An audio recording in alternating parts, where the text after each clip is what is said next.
Hello, I am Jennifer Majori, the Executive Director for the National Association for Proton Therapy, and I thank you for joining us for one of our webinars today in collaboration with Orfit.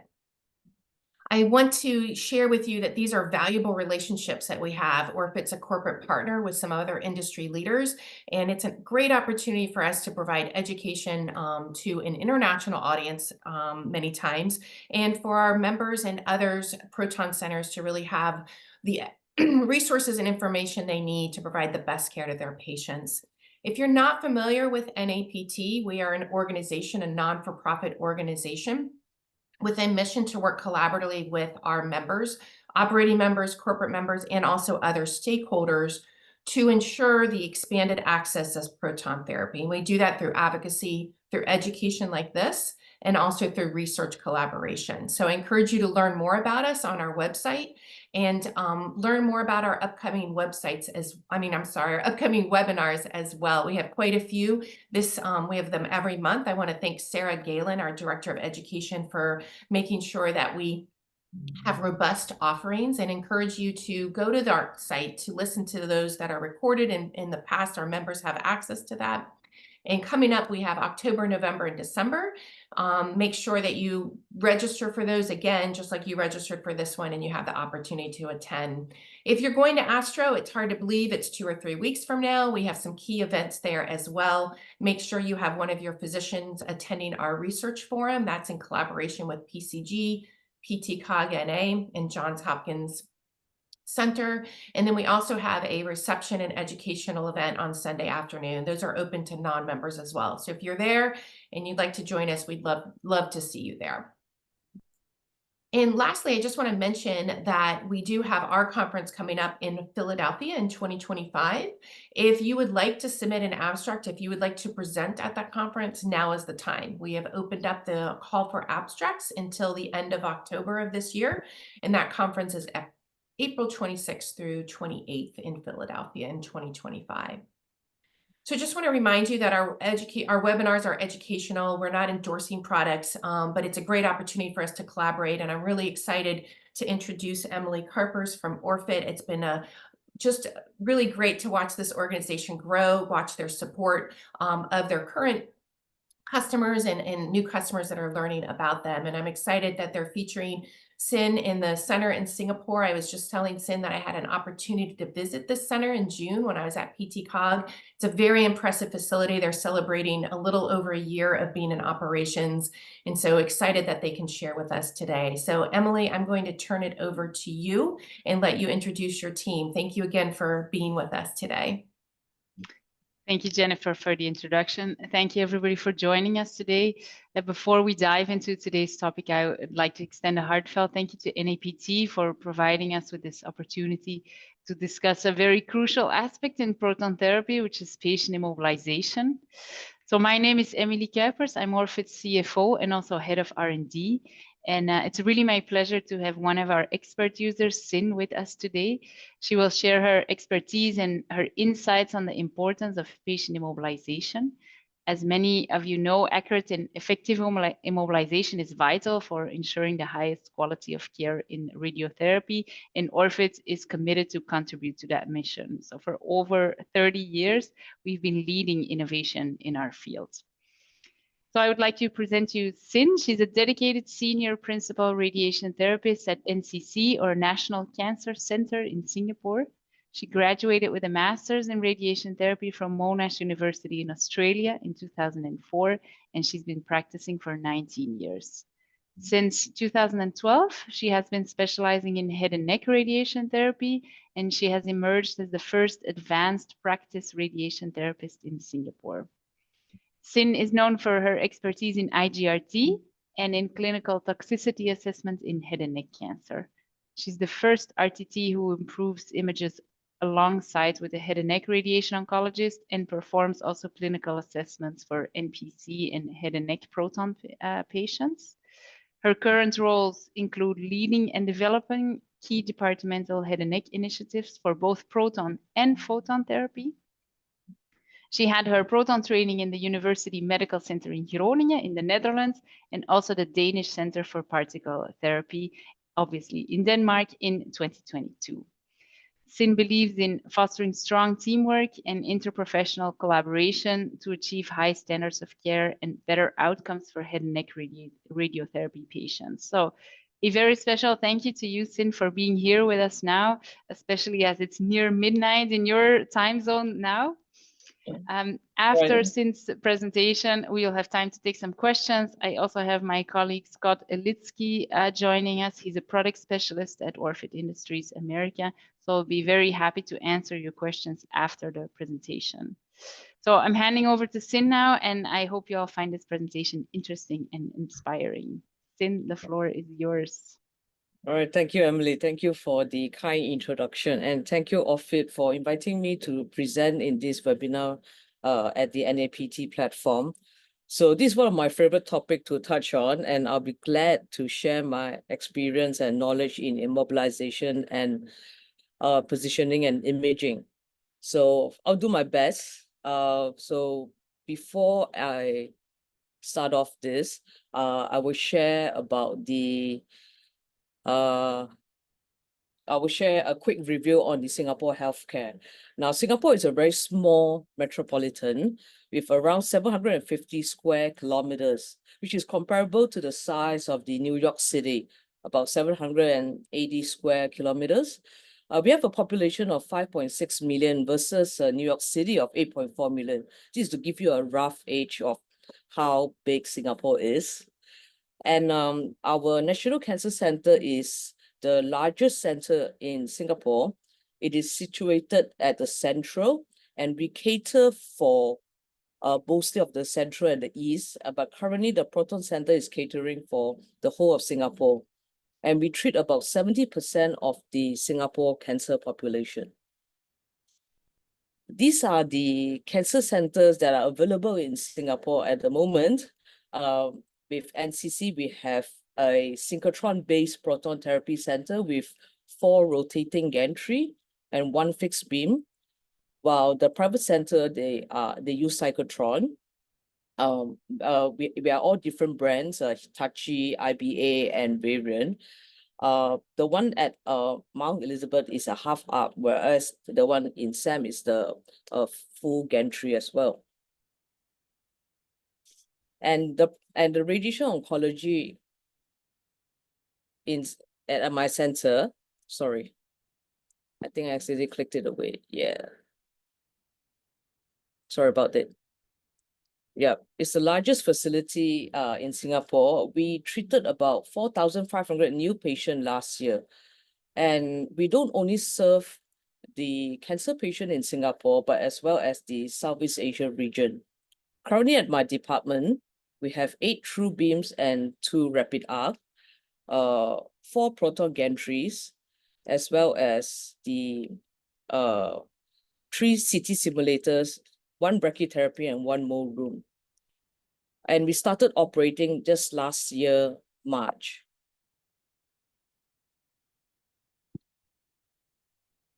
So our Proton Center, it's a cost around 100 million, with 50 million donated by Goh Cheng Liang Foundation, and hence the center is named after him. So currently, the patients that we are treating, we follow a very strict indicated guideline by the MOH.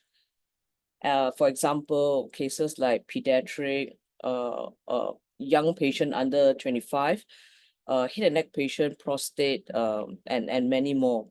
And because of the beauty of proton therapy that's able to stop and deliver at the intended depth, it is perfect for cases like head and neck.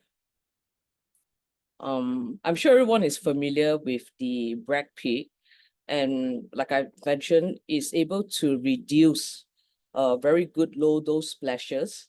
And this characteristic really give maximum benefit to the head and neck patients. And patients that are treated with proton so far has really good quality of life. They improve on their side effects in a short period of time. And cases that are indicated by our MOH is like NPC, oropharynx, paranasal sinuses, salivary glands, and with NPC as the highest number. Now, I'm done with the quick overview, so I'm going to dive into the main topic of tonight, which is the immobilization and positioning. Now, what is the best immobilization, and how did we think through before we actually start off this facility? So this article that we have here actually talk about inter and intrafraction displacement for the head and neck. So you can screen through all the journal articles, and they will tell you how important immobilization it is for proton therapy. Now, we know there are a few commercialized equipments in the market, and I'm sure many of the centers in the US have more experience and they have treated patients for many years. But how did we do it in NCC? So who decides on choosing which immobilization to use, and how do we deal with these setups, etc.? I think we had a very good collaboration with the physicists, the dosimetries, and the RTTs who went to all parts of the world for training, and then we came back and we whatever we learned, and we tried to adopt them. So I'm going to start off with the base plate. So because we know head and neck is a very challenging site due to the target volume, critical structures, as well as the inhomogeneities. So the current base plate that we have is a little bit different from Photon.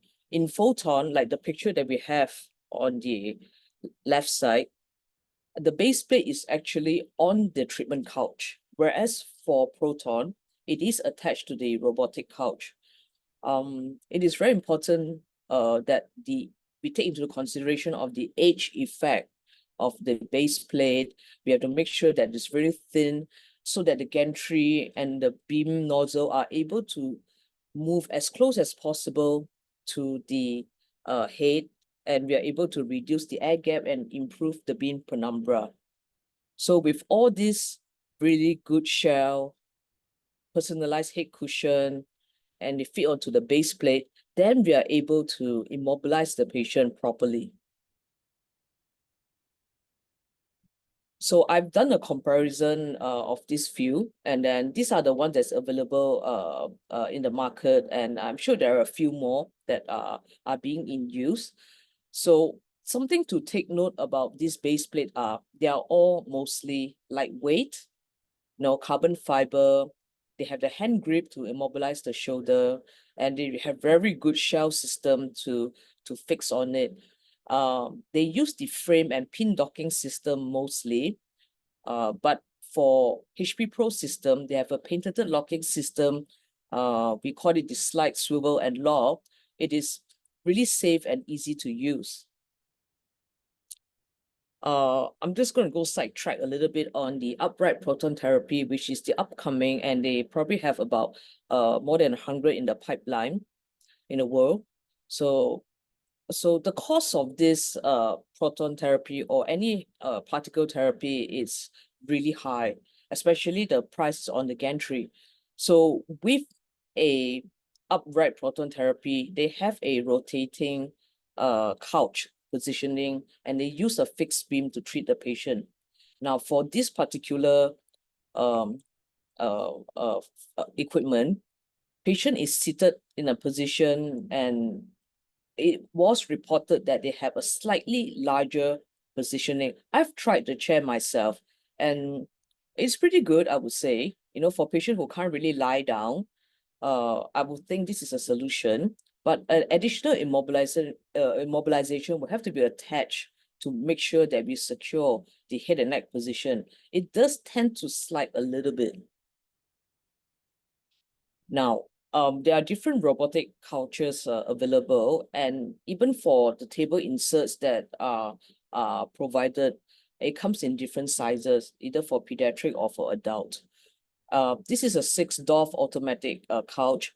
They are really solid couch, and with this really thin base plate, it can actually carry up to approximately 200 kg. And the physicists actually do the calculation up to 1 millimeter accuracy. So far, they have done QAs on the robotic couch, and it has been within the target of lesser than 1 millimeter. I'm going to move on to the head cushion. Now, a customized head cushion is really important. It has to be comfortable, soft, and yet rigid. So the mold care is a little bit very similar to AccuForm, where they have the polystyrene bits inside and with the resin mix. So once you expose it to the air or to water, you can actually mold it. We don't spray water in Singapore because due to the humidity. So we find it really easy to use. We love it. I have it done for myself. It's really comfortable. It takes about 10 to 12 minutes to settle. It's easy to mold, and it comes in various sizes to account for either adult or pediatric. Whereas the one in the middle is Clarity Cushion. You need to put it in the oven or water bath because it has thermoplastic material inside. So it will take some time to soften it, and you're able to mold it onto patient. And comfort-wise, it can be a little bit harder, but the benefit of it, you can actually remold it, whereas the other two you can't.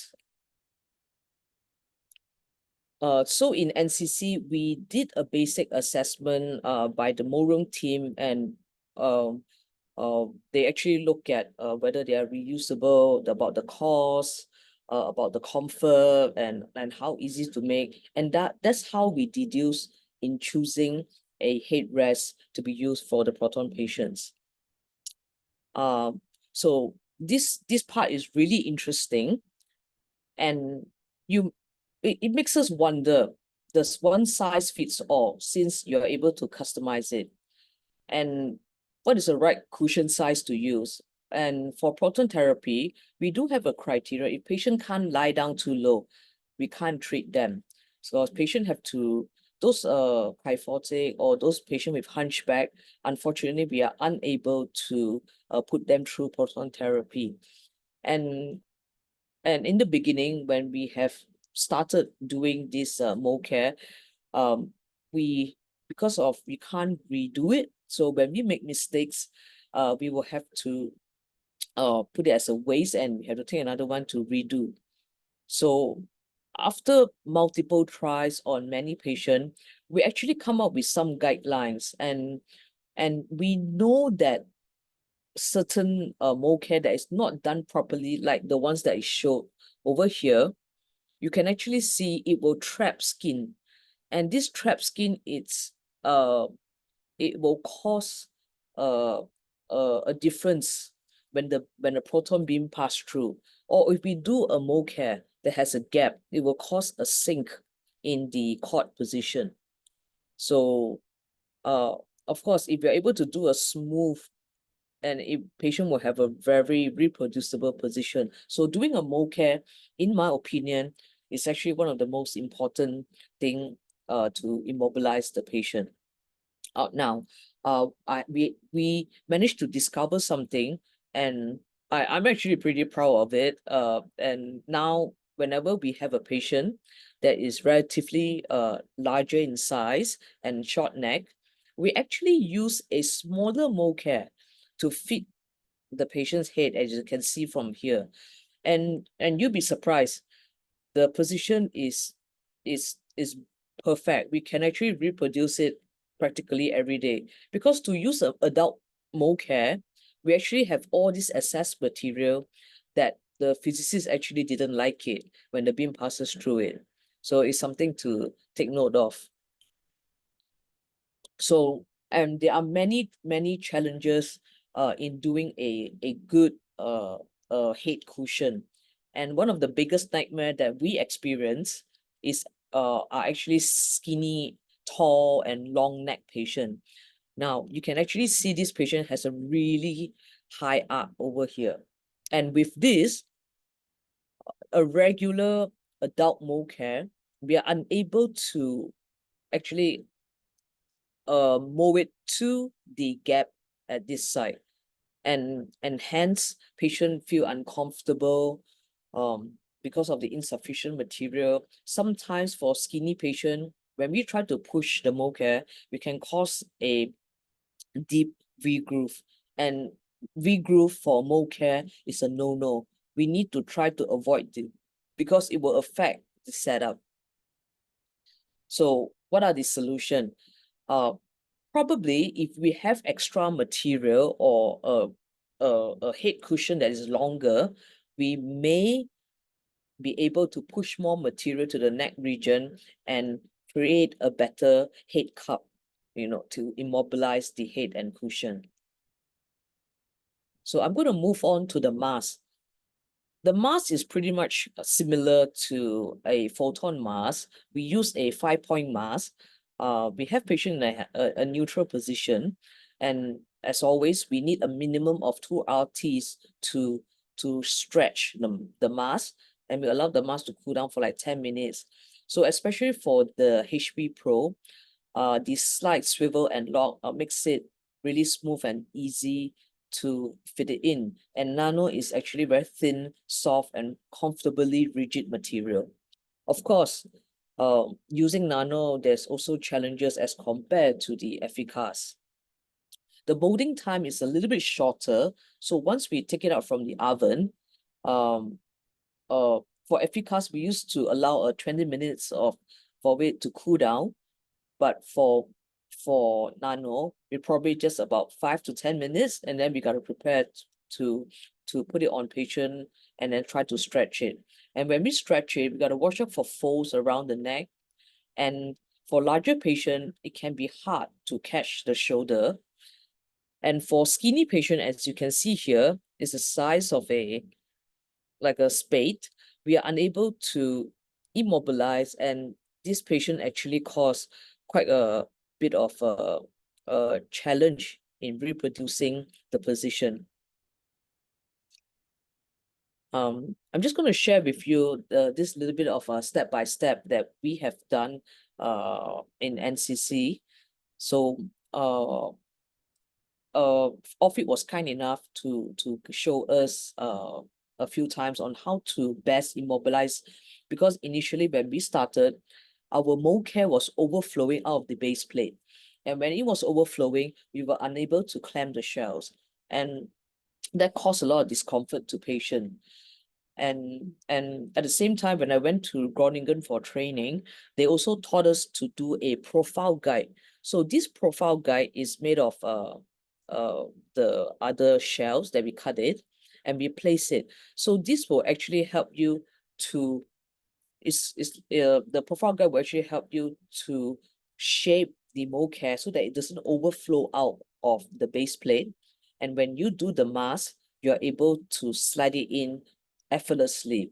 And there's a cranial stopper that will ensure the head in the correct position and the soup inf level to make sure the shoulder doesn't overflow out of the base plate. Now, another beauty of all these proton base plate is they have a hand grip with base readings that allow comfortable hand, arm, and it will help to immobilize the shoulder position. And do take note that all the knee rest has to be indexed as well. Okay, I'm just going to show this video. So the lady in the video, Stephanie, she was kind enough to come to our center a few times to actually teach us and help us to perfect our shell making.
Okay, I hope you enjoyed the video.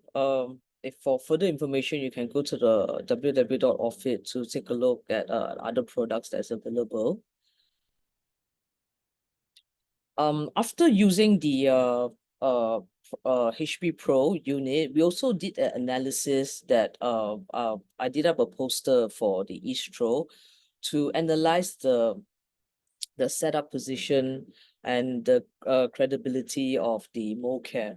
And from this small analysis, we actually realized that there is a good consistency in positioning, because we actually do a daily CBCT for all our head and neck patients. So we are able to view the soft tissue, and the hand grip does help with the shoulder positioning. And from this, we also did a observation. So the physicists and myself actually analyzed the CT images as well as the CBCT images, and also the MoCare, and scrutinize what are the best way to actually come up with a good MoCare.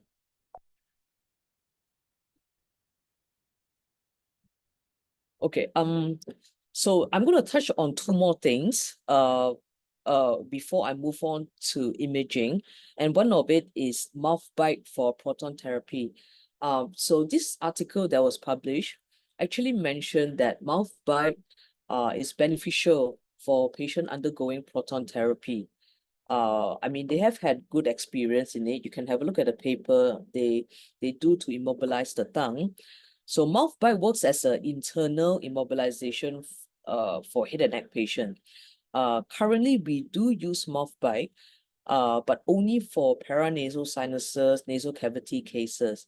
And the main reason of using it is to create a gap so that the tongue can be away while we are treating the region above the hard palate.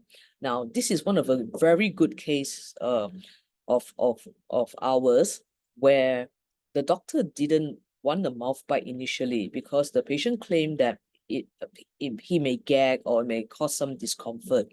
But after scanning the patient, the doctor actually realized that, the tongue may get in the way when we treat the lesion.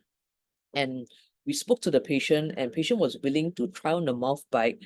And as you can see with the mouth bite, it created a really good gap. And when they do the planning, they were able to avoid treating the tongue. So the patient actually still have taste after completion of treatment, because we are able to reduce the dose to the tongue. Now, having said that, treating a oral cavity patient is very tricky. We have another case of us, which is the soft palate. The doctor also ordered a mouth bite. And during the CT scan, we actually saw that the mouth bite was in good place to create a gap. But then every day in the treatment, the tongue actually touches the target area, and the tongue and the jaw position was unstable and irreproducible. So the doctor actually ordered a replan in hoping to create the same position, and which we did to the daily treatment. But then when they start a new plan, and then you realize there was a gap again. So the story to take home for this is, even we can use mouth bite as a very good internal, but based on the experience we have for the VMAT cases, the position can be a little bit unstable. So we have to be really cautious in using a mouth bite. So at the moment in NCC, we are not using a mouth bite to immobilize the tongue or treat any oral cavity cases. We are just using it for paranasal sinuses to create a gap so that the jaw and the tongue can be away. Another thing that I would like to touch on is the preparation before the patient arriving at Mo room as their first appointment. So we will advise them, for the female, to have a haircut, or even for guys, we advise them to shave their beard and keep it short every day so that it doesn't affect the beam calculation. So dental clearance must be done prior to treatment, and it's a little bit different from the VMAT, where it's a little bit more forgiving. You can have one or two teeth you pull out after the scan, but for Proton, we have to remember that dental clearance must be done before the CT simulation. And for those who are interested, we have this QR code. You can scan them, and it will lead you to some videos that we created for our patients. We have a very close collaboration with the National Dental Center, so that we get all of our patients their tooth extraction, dental scaling or polishing, everything to be done prior to the CT simulation. Initially, they provide us with a dental tooth chart that was like a map that it was quite hard for us to grasp. But then eventually they are sending us OPG, and it's very easy for the doctors, for the physicists and myself to look at if they have any metallic filling that needs replacement prior to CT simulation, or if they have a crown or an implant that needs to be avoided during the planning. So all this information are really crucial for us prior to proton planning. And for proton patients, all extraction or change of filling must be done prior to CT sim. So this is one of the NPC patient that we had. That patient had quite a fair bit of crown, dental implants and bridges.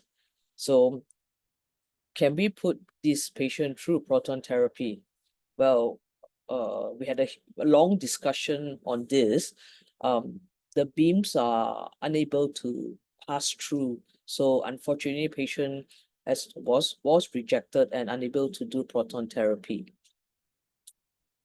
Now I'm going to move on to imaging. So how do we know that whatever that we simulated are being treated correctly? And this is one of another next crucial thing. So for proton therapy, we know that they have robust optimization. So with robust optimization, there are multiple scenarios that are being taken into account, and you can actually see from this, even though proton has a very sharp dose fall off, but at the same time, they have a very generous dose cloud that covers the region. So this gives us a leeway on, how well we can treat the patient, what are the tolerances, and we got to understand where are the important part to match. So with CBC, with doing daily CBCT, just like in VMAT, it will help us in decision making on looking at the matching, or if there is any margins that we are missing. So the doctors actually draw tighter and tighter margins in order to reduce the toxicity to the organs at risk. But how do we know whatever the doctors have drawn or whatever the dosimetry has planned? It may look perfect on the plan, but how do we know we are actually giving the good dose to patient? So with CBCT, we are able to verify the setup positioning, whether it's good or it's bad or it's out, and we are able to monitor the tumor progression, tumor regression, by using the soft tissue viewing. So imaging has come a long way in radiotherapy. During my time when I was a student, I used to hold the film and run and develop while patient is on the couch. And then as time goes by, when our imaging improves from MV to KV and currently to 3D CBCT, you can actually see the margins that the doctor give reduce as well. And this is great news. It's really good for our patients because it will help to reduce the toxicity to the OARs. This is a very famous protocol, which is it's called the traffic light protocol by the Dutch. And many centers have actually adapted the practice from them, including our center as well. So I also adopted many the protocols from Princess Margaret, the Dutch protocol, or the RCR guideline, and we wrote our own protocols as well. And when I wrote this protocol, I actually split the imaging to a head and neck subsite specific, so that when the staff are matching, they are focusing on certain the particular region only. So I wrote the protocol based on the Dutch protocol. We follow the traffic light system. I modified it with what is a good match and what is satisfactory, that it is still safe to proceed, and we have to take note, and then what is a no-no. So if it's not acceptable, the staff will have to reset up and re-image the patient. And when it's totally out, the case have to be flagged out and inform the APRT or the ROs. And one of the main thing that I mentioned in the protocol is ROI, the region of interest. So we know that all these CBCT allow us to do auto matching. It will help us to save time. When you reduce the size of the region of interest, the computer will focus on the information within that box and do a calculation. But nonetheless, we have to do a manual viewing of the images before we proceed with our treatment. And these are some of the anatomical references that I put it up in the protocol as well. So just to share with you, whether it's VMAT or Proton, we will have to look at the anatomical structures or the contours done, and we have to understand and know where we are treating. But what's the difference for proton beam therapy? So this is a typical VMAT case where we look at the contours and we see there is a tumor regression. It's a typical oropharynx P16 positive. So they shrink really fast, with concurrent chemotherapy, and we have to do some adaptive planning. So this is how imaging has benefited us. How about proton? What are we looking out for in a proton? Yeah, it's a lot more complicated while doing a image matching. We got to watch out for sinus filling. We got to make sure the target and the OARs are there, and the volume coverage. And then when there are variances in the skin contours, especially along the beam path, just like all this, when the beam is passing through, we have to make sure that to reproduce as close as possible, because with that little bit of skin folds or loss of weight, it will cause a huge difference in proton therapy. So proton therapy is highly dependent on tissue thickness, the position, and the density along the way. So hence, immobilization is crucial. And when you affect the beam deposition, it will actually cause overdose in the OAR as well as the target volume. That's why we decided to do CBCT for our patients every day. And CBCT will also help us to trigger adaptive planning. This is one of the oropharynx case that we have, patient on concurrent chemotherapy. So she started off with a huge lymph node, and it just melted away with proton and chemotherapy. And hence, because of that, we were very worried with overdosing the OARs as well as missing the target volume. So when we do CBCT, the physicists will be there and they will actually import the CBCT and analyze the position. And with all this, it actually helps us to trigger very important adaptive planning at the right time. And this patient actually have a 4 re-CT and a replan. So this is also another interesting case. we may think that sometimes with the tumor regression, and this particular region at the nasopharynx becomes air. The physicists did a calculation and the target is still very well covered by 95%. But the physicists actually noticed that there is a slight change in dose at the particular region over here. And initially they didn't understand why. So we actually have a very thorough analysis with the doctor and dosimetrists who did the plan. And then we actually realized it's because of the mastoid that was filled when the disease was there. And when the disease regressed, the mastoid has cleared, and it has caused a slight switch in the dose coverage. So it's really interesting, and proton can be really sensitive at some point, and because of robust optimization, it can also cover the target. So I did up this poster for PT-Corp as well to analyze what are the contributing factors that we face for resetup. And again, looking at 833 CBCT, it helps me to analyze the credibility of the position, even despite with patient weight loss. So overall, the shifts were all within target, which is really good. And the position is acceptable, but we found out that the resetup are mostly triggered by the neck and shoulder junction, and where the beams are coming from posteriorly, which we have to reset up. If not, it will affect the beam dose from behind. And this is the imaging protocol that we actually came up with the help of our physicists.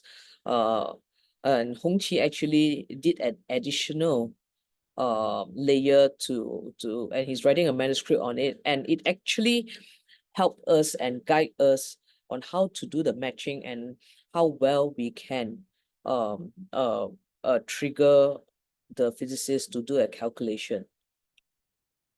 So these are the step-by-step that we do. If there's any issue, we will actually shout for physicists to help us do a calculation. And if need to, then they will trigger the immobilization. We will trigger the replan and re-CT. Now, these are the case study. And this is our proton patient who was treated, and she ended up with really good side effects. And when she did a follow-up, in less than a month or two, she has almost fully recovered with just a little bit of dry mouth left. And this is another case that we have, and you can see how beautiful it is. Proton therapy has caused zero dose to the oral cavity, and main focus is only on the pharynx. And patient also recovered really well through the follow-up.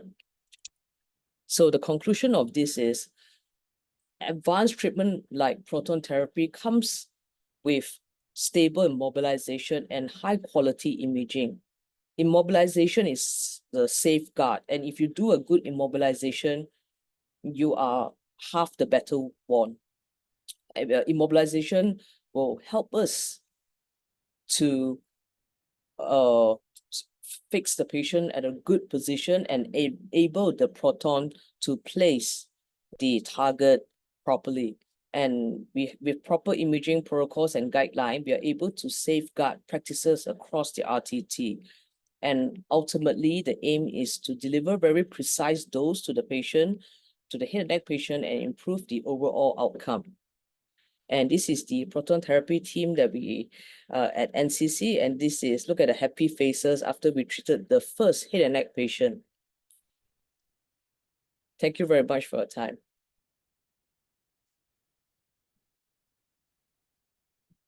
Okay, I'll stop sharing the screen. Back to you.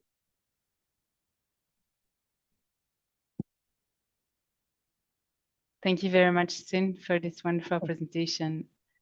Scott, I'll leave the floor to you to see if there are any questions. I actually have a question myself. Uh-huh. So I found it very interesting about using the pediatric mold care for those larger patients with, maybe a shorter neck. My question is, when do you decide to use a pediatric mold care? Is it just visualizing the patient when they walk in, or do you typically make a standard mold care first and then decide that that wasn't adequate and then go to the pediatric? That's a very good question, Scott. So, when we started, like the picture that was shown, we actually did a regular adult mold care for it first, and then we realized that there were a lot of excess material, and the physicist wasn't really happy with it. And honestly speaking, we actually did a second adult mold care with it, and we tried to push the material towards the head, lesser on the neck region, and yet we still fail. They were folds and they were uneven, and um, I didn't know why. And after analyzing it, and we said let's use a smaller mold care because this is too much material. So how about we use a smaller one and we see whether we are able to reproduce. And this was the first 10 patients that we analyzed. And true enough, when the patient started treatment and his positioning was almost perfect every day. And then we started using that for other patients of similar sizes, and and we analyzed the CBCT, and the reproducibility was excellent. So it was an incidental finding, honestly. Well, it's very interesting. I like that. I could have used that in some of the centers that I worked at. It looks like there's another question. How often do you do CBCTs on your daily treatments? Sorry, how often do we? I'm sorry, how often do you do verification plans on your daily CBCTs? So verification by daily CBCT. So the verification plan, does it mean the physicist doing the calculation? Or, we do daily CBCT on patient to check the positioning. But we're talking about verification plans, meaning we export back the CBCT for analysis. Is that what it means, Scott? It looks like casting treatment plan on the daily CT. So I think he means like more of like adaptive planning. Yeah. At the moment, so long the matching are good, we actually don't trigger. That's why we have the imaging protocol that was developed after 1 year. So after that, initially when we started, we have very strict rules like not more than 3 millimeters on the head side and 5 millimeters on the shoulder. But then after 1 year, we realized that they were actually quite a fair bit of repositioning. So the physicists actually took that and analyzed the CBCT, and every time when it be triggered, they find that the matching is excellent. It was still covered by 95%. So basically, to answer your question, we only do it when it is out of the protocol, or sometimes when we flag it out to the physicist, like some sinus filling or some skin folds or weight loss or tumor regression, then the physicist will do a calculation.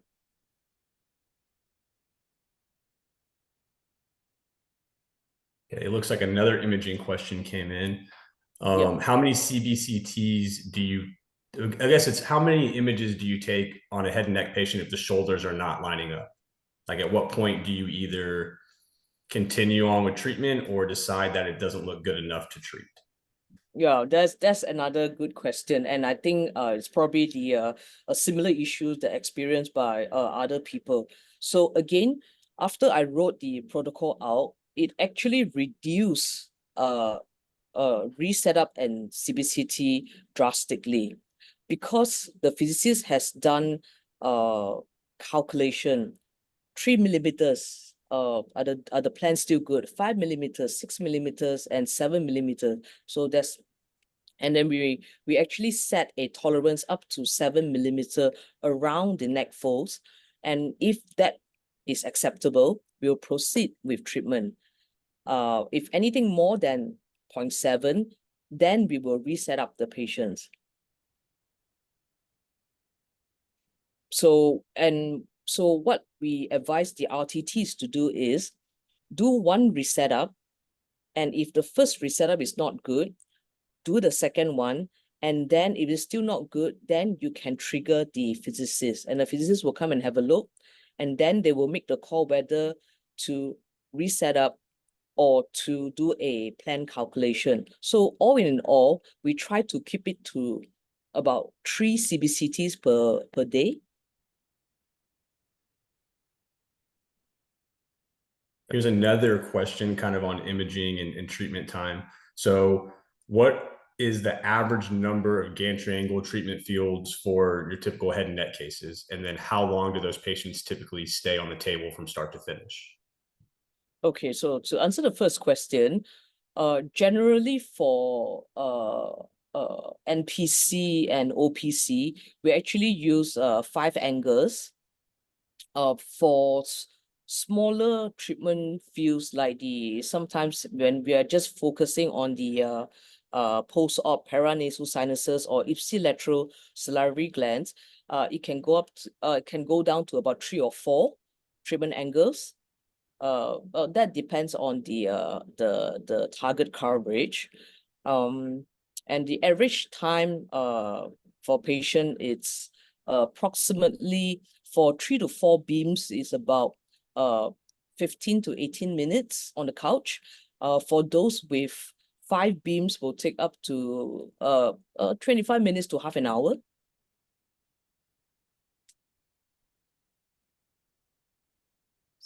One more question. Yeah. So this is based on imaging. Yeah. Is the daily CBCT used for calculation while a re-CT would be used for a replan? Okay, so at the moment, the CBCT quality is not good enough for replan. Our physicist actually wrote a script out to do a rough calculation on our daily CBCT and to analyze the dose. And they said the dose accuracy can go, up to plus minus 5%. But that is actually good enough to give us a rough gauge on whether we want to trigger a re-CT. And we are still doing our re-CT, we are still doing our replan on actual CT simulation.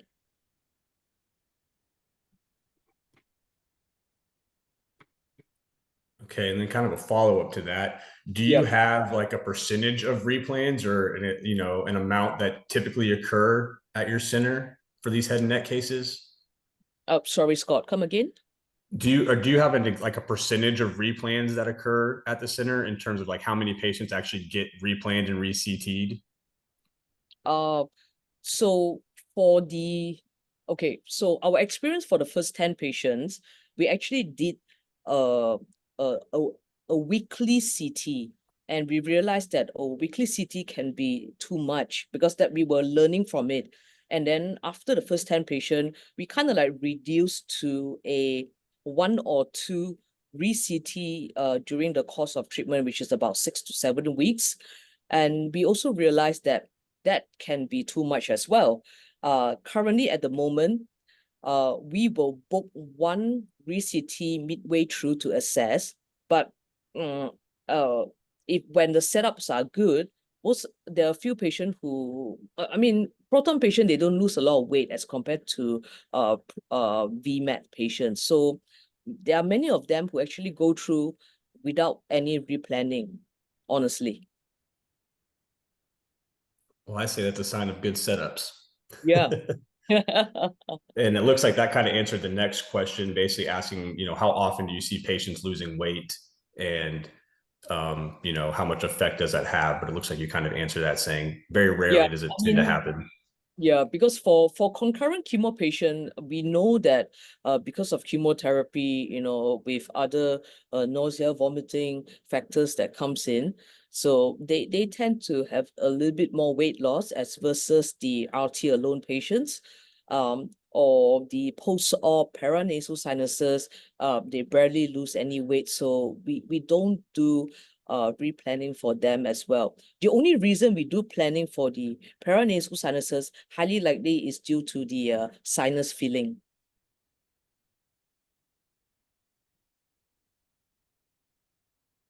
So I see a next question to that, right? I don't see another one, but oh, okay, here it is. With metal fillings, do you have the patients remove them?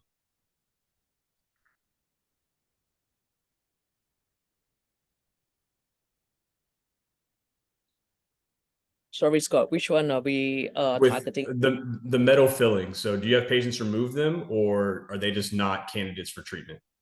Okay, so this is a very tricky question because patient comes in various combination. So far I have had two patients that did remove a amalgam. So amalgam is a no-no for proton because the tumor was lying right next to the metal filling. So there's no way the physicist can put a block to it. So that has to be changed to a ceramic filling.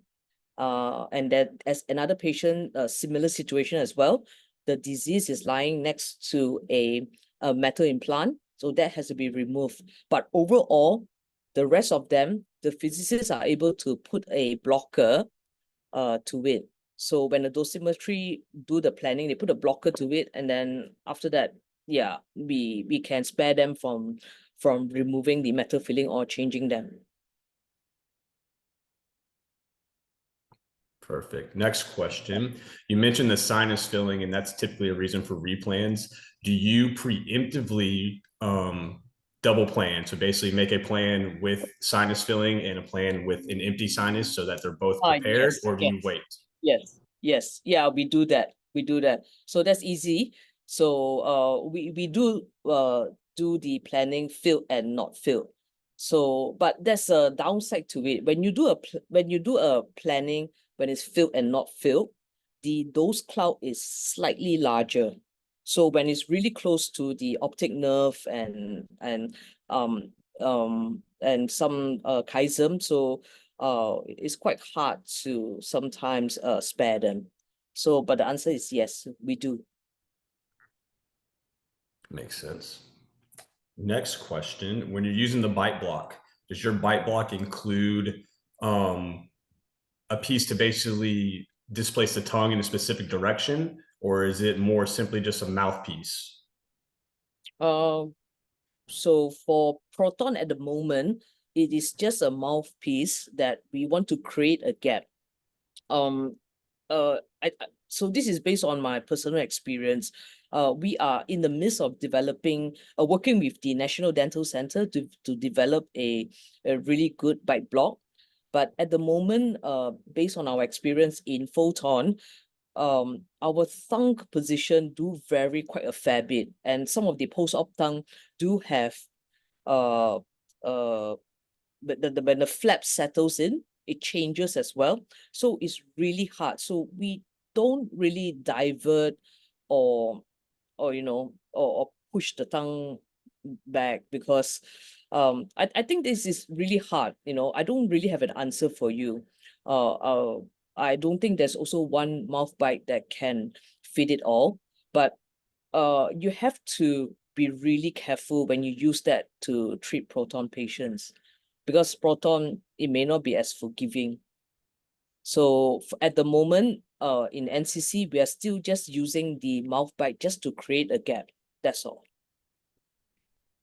Okay, I actually have a follow-up question to that. So do you typically just let the tongue lie naturally? And when you image it, do you ask the patient to adjust their tongue if it needs to be, or do you just allow it to lie where it is? No, natural is the best. So it is one thing that I learned from Groningen when I was there. Less is more. I really like that motto, less is more. So sometimes when you tell a patient to to stick their tongue one side, stick it out, touch their teeth, etc., they get even really confused. So natural. I tend to agree with that. Another question. So when you're assessing the mold care to see if it was made properly or not, do you do a pre-scan to do that? Do you sit the patient up and just visualize the mold care yourself? Kind of what's your process in terms of deciding if the mold care was made adequately? So because in mold room, we can't actually scan the patient, the physician actually suggested we do it at the CT simulation, but unfortunately, the load is really high in CT simulation. We don't have the luxury to scan the mold care. So when we do in mold room, it's only a visual check. But the CT simulation staff are actually taught to assess the mold care even before looking at the patient's positioning. That is one of the key things that the pre-treatment staff actually do. So we will adjust the contrast to really bright and to look at the mold care to see if there's any gaps or if there's any default anywhere and if there is, we will actually redo the mold care on the spot. So basically you're visualizing it first. If it looks good, Yep. you do the CT scan, and then that's kind of your last check to see if anything was missed. Yes. Perfect. Do you use any surface guided imaging for your head and neck patients? On the way. That is the future plan way. now. Yeah, on the way. So we are installing the system, and I'm gonna try it on the surface guided for my photon patient first. We may explore open face mask. I'm not too sure about proton for now, but for photon, we are gonna explore that first. I think it'll be really good for the claustrophobic patients. I agree. Yeah. We have a couple more questions coming in. Jennifer, Sarah, I don't know how much time we continue to answer. I think it's been great engagement. Let's answer these two questions, and then we'll let you summarize and go from there. Perfect. Okay, so what are your IGRT tolerances? Might need to get a little more specific with that, but 5 millimeters for translational and 2 degrees for rotational. Anything more than that, we'll reset up the patient. For these head and neck patients, do you ask them to hold their swallowing while you're imaging and treating? Or again, is it everything just kind of natural motion of the patient?